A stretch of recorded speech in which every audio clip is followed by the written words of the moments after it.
from Chevy Chase. Welcome back. It's now time for our morning chat, and today it's about spare change that can be worth some serious cash. If you've ever wondered if an old coin in a drawer might be worth something, well, you are in the right place. Joining us now is Jeff Garrett, owner of Mid-American Rare Coin Galleries. He's the expert's expert on all things Numismatics. Numismatics. That's our word for the day. Tell everybody what that means, Jeff. Well, numismatics is the study of money, and that includes coins, paper money, and tokens and metals. Okay, and so you're the expert. That's what I do for a living. I'm really lucky I get to do a hobby for a living. So something that people think is a pastime, that's what I do for a living. Yeah. Is that something you go to college for, or is it just the overall study? There are no official college classes for it. So it's something that I started when I was very young doing it, and then just kind of had a knack for it, and you kind of learn on the job. Yeah, and you've been writing books. Yeah. Tell us about this book here, The 100 Greatest United States Coins. This is very interesting. Well, that's a book that I originally came up with about 20 years ago as an idea, because I would go to a cocktail party, and actually you did the same thing, did you today when we first met, is like people say, what's the most expensive coin? I get that question all the time, what's the most expensive coin? And I thought about it. I said, you know, people would like to hear those stories, because stories are what makes coins expensive. It's not rarity. It's not how old it is. That has almost nothing to do with the value. But it's the best story. So the coin with a great story is worth the most money. So I wrote that book, and it's been very popular.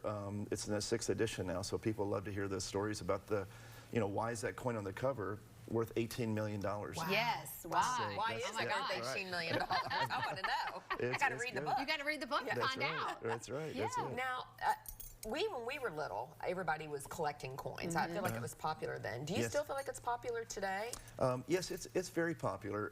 I think more people collect coins than any other hobby. It's very very popular.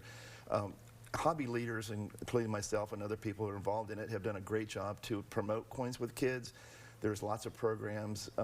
There was a big explosion in 1999 when they came out with the States Quarters program. If you guys remember that.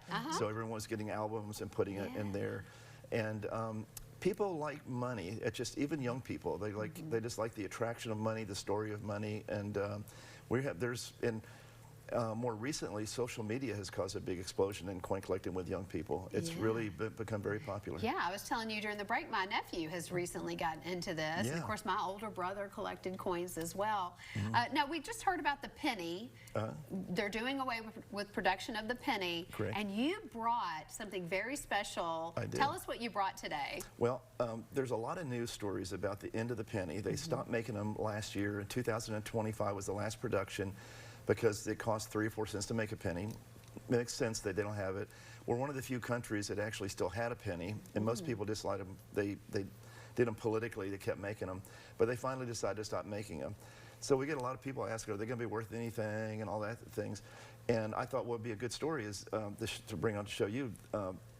This penny started in 1793. It was right after the country was formed, and this is a penny from 1793, and it's kind of cool because it's about the size of a $50. Yeah, so it's larger than the pennies that we see today. Yeah, much larger. What so a really gem. That's amazing. Well, do you feel like Lexington is an active market for collectors? There's a lot of people who collect coins in Lexington. We have a coin club in Lexington called the Bluegrass Coin Club.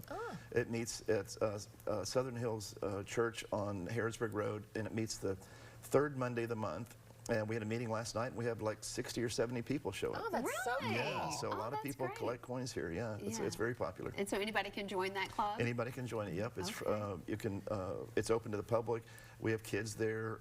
We have a little auction, and then we have an educational talk. And it's a great way to get started in coin collecting. Yeah. Now, if people have coins and they want to know if they're valuable or not, what advice would you give them? Well, a couple things is, first, you could buy this book called the Red Book.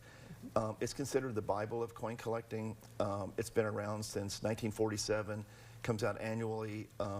They sell hundreds of thousands of copies. I am currently the editor of it. I've been doing it for about 15 years, and it's got prices for all U.S. coins in it. So it's a good little, if you want to just look up things. It can be confusing because people don't understand condition. It's like you see big variance in value.